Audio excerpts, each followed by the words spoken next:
Hey everybody, HomeSliceHenry here, and in today's video we are taking a look at another fun spice pick in the Ultra League Remix Cup. Today we are taking a look at Yanmega. Now Yanmega is a bug and flying type Pokemon, and for the moveset we are running Wing Attack, Aerial Ace, and Bug Buzz. Since Yanmega is a really good anti-fighter, I decided to pair with two Pokemon in the back, Shadow Snorlax and Excadrill, that are weak to fighting. And so without further ado, let's hop into these matches and let's take a look at Yanmega in action in the Ultra League Remix Cup. Alright, hopping to the first match, leading Yanmega into Scrafty. This is great. If we can catch the fighter on the lead, that's absolutely fantastic for us, because as you can see, these counters are double resisted, so they are doing absolutely nothing to Yanmega. We're able to get a shield with the Aerial Ace. I really don't want to get baited, so I decided to call the bait, but it is just a foul play. On the bright side, Yanmega, it's not the tankiest, but at the very least, we can tank a foul play. Now the opponent decides to save swap into Armored Mewtwo, and we have a pretty good response for that in Shadow Snorlax. Since we're up a shield, we'll be able to comfortably shield the Dynamic Punch, and then with the aid of a couple body slams, we'll be able to go ahead and take this out and preserve switch advantage. My goal here, if possible, is I do want to try and leave with a bit of an energy lead, which I'm able to do because I really want to try and get to a superpower versus Scrafty to regain that shield advantage. Now we leave with over half of our health and a decent amount of energy, which is fantastic. Scrafty should go for the foul play here, but I believe I survive. They foul play, we live, and we're able to get off the superpower. That is absolutely massive. We're able to force that last shield, so now we have switch advantage and shield advantage.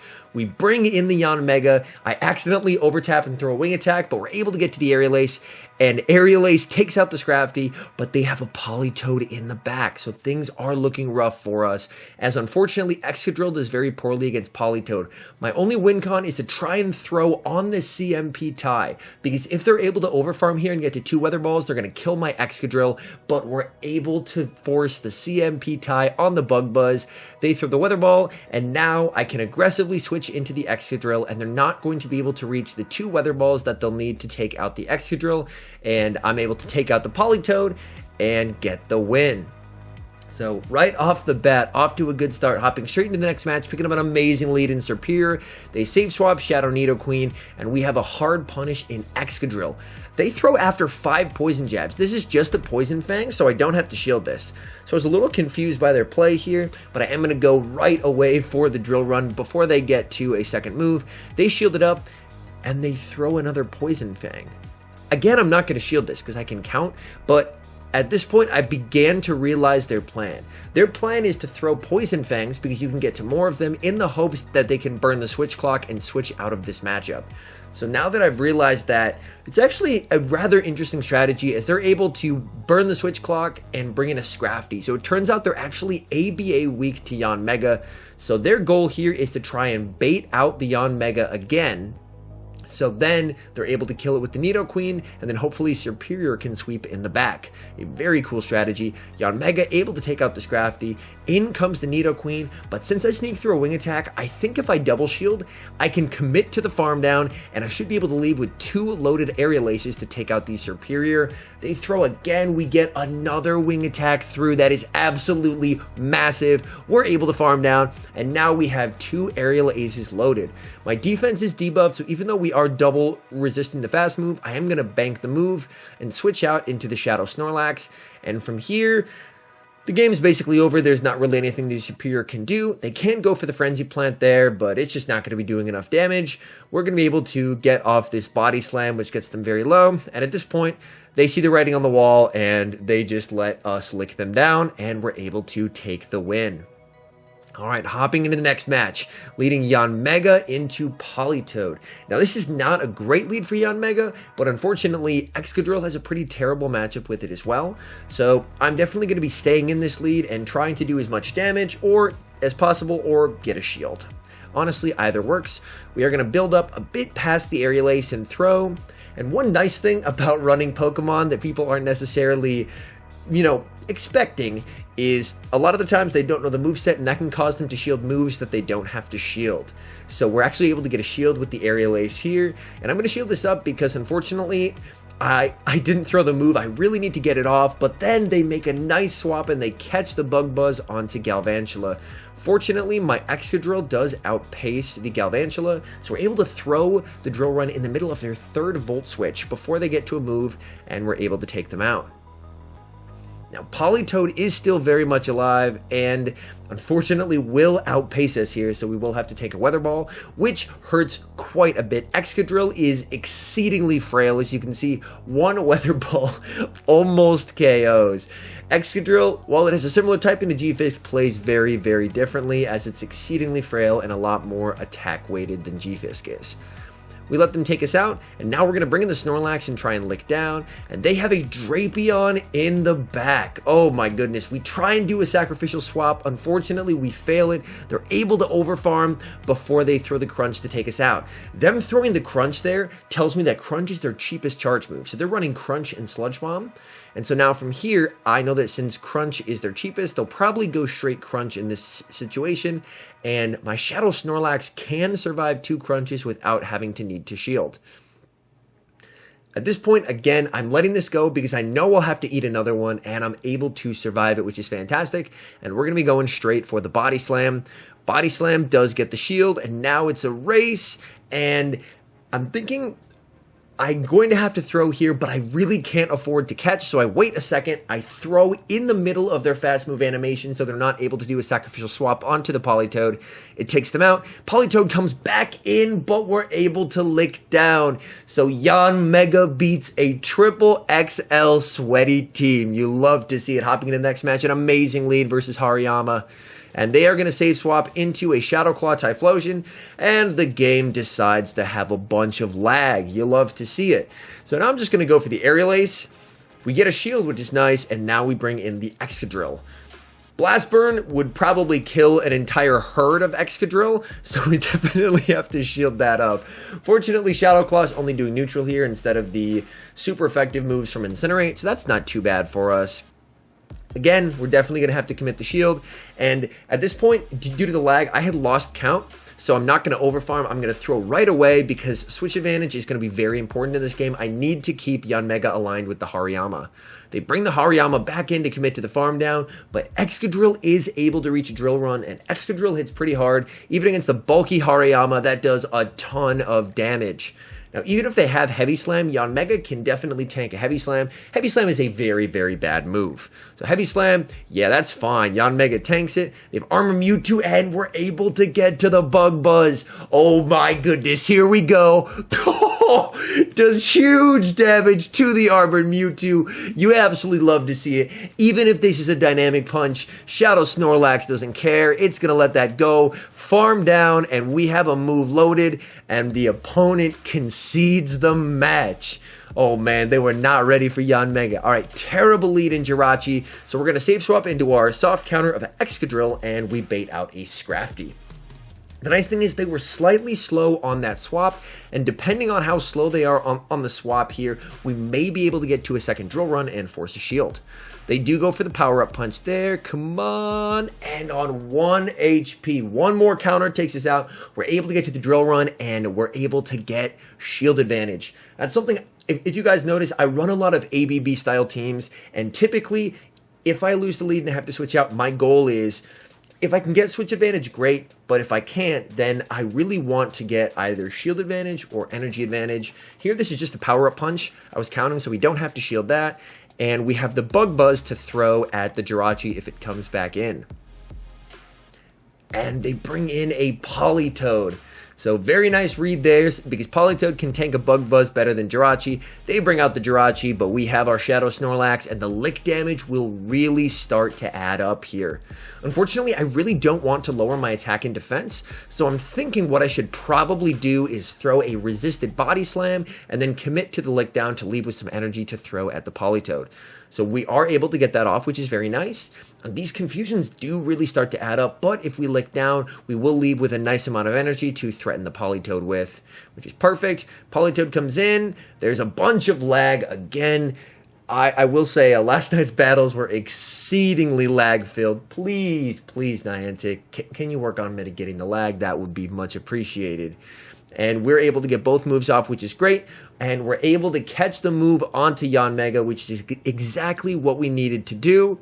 And Shadow Snorlax is still outside of Weather Ball range. So from here, we do live this barely, and now it's a race, and we're able to lick down again. Shadow Lick damage is no joke.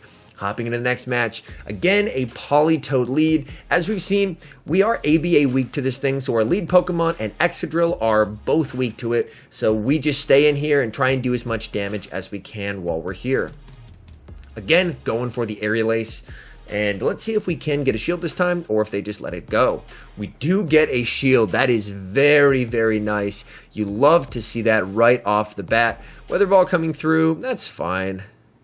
But this time, we don't make the mistake. We actually throw the Aerial Ace. For a moment there, I was like, did I put a battle in here twice? But no. This time, I actually throw the Aerial Ace on the CMP tie as opposed to last time. So, we're able to get a shield advantage even though we can't get Switch. In comes the Shadow Snorlax, and we are going to have to take some damage from the Politoed, but honestly, that's what Shadow Snorlax is here to do. They have a Nidoqueen on the safe switch, and we have an Excadrill, and again, they throw the Poison Fang, and I am not going to shield it. So, unfortunately, if you throw on 5, I know it's a Poison Fang. You can lower my defense all you want to. That's great for you, but I am not going to shield it, and in my opinion, it's a big waste of energy that could be better spent with trying to bait a shield. Back comes the Politoed. Unfortunately, our defense is double debuffed, but we have a huge energy lead, so we're able to take out the Politoed. In comes the Alolan Ninetales. I'm going to go straight for the Rock Slide, and since my defense is lowered, I'm now going to try and switch into the Snorlax to reset my debuff, and we have the Body Slam loaded on the Shadow Snorlax. That Body Slam does do some nice chip damage here, and I believe we're getting it closer and closer to Rock Slide range. And since it's a triple XL team, I'm thinking, you know what? We've got to go for the 2-shield flex. May as well. We're spicing with Yanmega. They have 3 XLs. They're able to farm down, and now it's a race. Excadrill able to get to the Rock Slide, and we are able to go for the 2-shield flex on the triple XL team. You can see added a little screenshot for the records. All right, hopping to the next match against a fellow legend. We have Yanmega into Excadrill. And so we're going to save swap into our Shadow Snorlax. We don't really have a great response, and they bring out a Staraptor, so a fellow legend running some spice. You absolutely love to see it. And as you can see, they're actually taking advantage of a similar core pairing that we are, which is basically Excadrill paired with an anti-fighter. In this case, they are using Staraptor. I do really have to watch for the close combats here, because close combat, as you can see, will do quite a bit of damage, but since I lowered their defense with the close combat, I'm able to farm down with Yanmega. All depends what they have in the back. They bring in the Excadrill, they throw the Rock Slide right away, and we're able to catch onto our own Excadrill, which is a huge waste of energy for them, which is fantastic. We're able to sneak a Mud Shot through as they throw. This will be the drill run, so we have to shield this up, as that would be taking us out. And I'm going to overfarm here, and they catch. I have a bad habit of overfarming and my opponents being able to catch, and they're running Braviary in the back. What a cool team. Hats off to my opponent. Absolutely incredible team. And now we're just going to go for the Mud Shot down. Unfortunately, Braviary does not charge particularly quickly. We are able to farm down, and they concede the match. All right, hopping to the next match here. Altaria into Yanmega. This is absolutely terrible lead. So we're going to save swap into our Shadow Snorlax. They choose not to throw, which honestly works for me. We're going to be able to get off some nice chip damage with this Body Slam. And now they switch into the Nidoqueen. So my guess is they were just trying to get that extra chip damage with the Dragon Breath to help guarantee that Nidoqueen will be able to preserve switch advantage here, which does make quite a bit of sense. I'm hoping that we are going to be able to get to the 2 Body Slams, because Body Slam does really add up.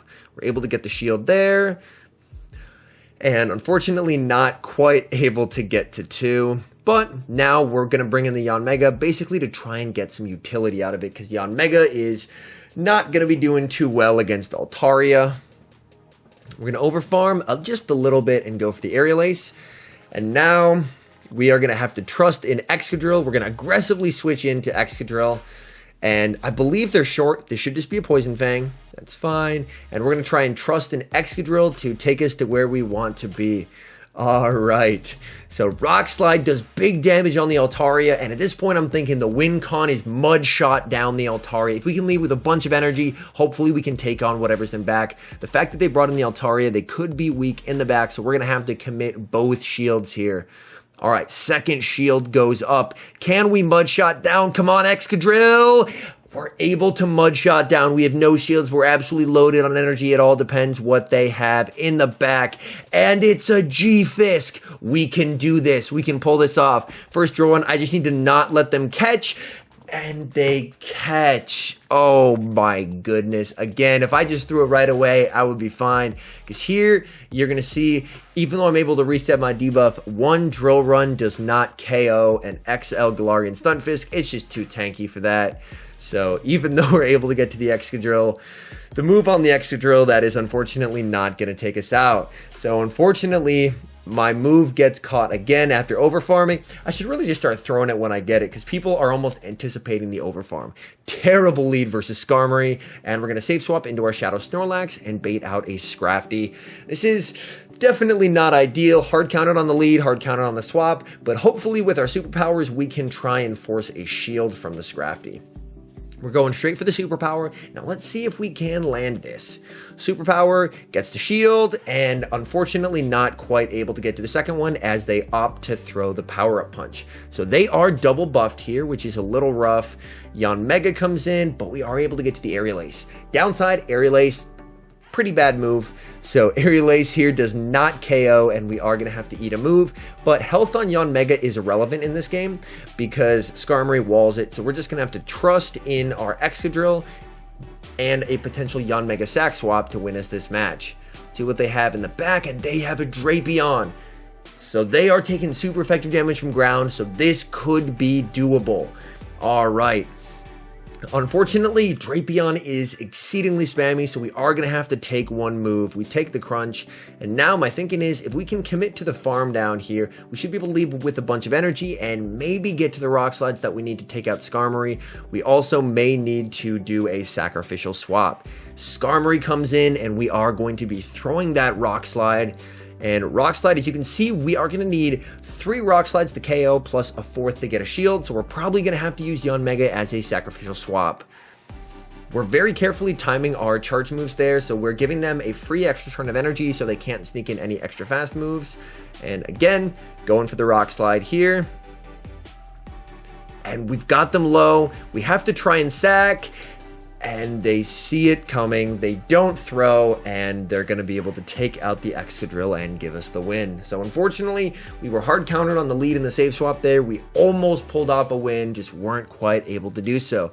In the final match, leading into a Shadow Snorlax, they're going to save swap into Slurpuff, and right away, I've got a bad feeling. This is feeling a lot like Shadow Snorlax Double Charm. And if y'all have been around the channel for a while, you guys know I don't like losing to Double Charm. So let's see what we can do here if we can pull off a win to avoid losing to Double Charm. On the bright side, none of our Pokemon take super effective from Charm. So that's very, very nice. And so our main goal here is basically if we can finesse our energy quite a bit in terms of farming up here versus the Snorlax, I really want to bank a move, and now we're able to switch out into the Yanmega. I think this is going to be very, very important because switch advantage isn't particularly important in this game because none of my Pokemon take super effective damage from Charm. Rather, being able to bank that energy, I think, is going to be absolutely crucial. They're able to farm us down, but we have a loaded move on the Excadrill. So we're going to be going straight for the Drill Run here, and we're able to get the shield. They charm down, but we still have a shield advantage, and in comes the Snorlax. And here, a win condition begins to materialize. If I can lick down this Aromatisse, we should be able to leave with 2 superpowers to KO the Snorlax. They switch out into their own Snorlax. I'm not taking any chances. I'm going straight for the double superpower here. First one lands. I overfarm by just a little bit to hopefully get a bit of an energy lead. I believe I should be able to lick it down even with the debuffs. Aromatisse comes back in, and we're able to lick it down and get the win. So all in all, Yanmega in the Ultra League Remix Cup. I definitely wouldn't recommend it. If you're looking for an anti-fighter, there are way better options, but I had a ton of fun running it. Anyways, thank you guys so much for watching. If you're enjoying the content, make sure to leave a like and subscribe to the channel if you haven't. And a special thank you, as always, to our members here on YouTube. The support you guys provide is absolutely incredible. So thank you guys oh so very much. And until next time, I've been HomeSliceHenry.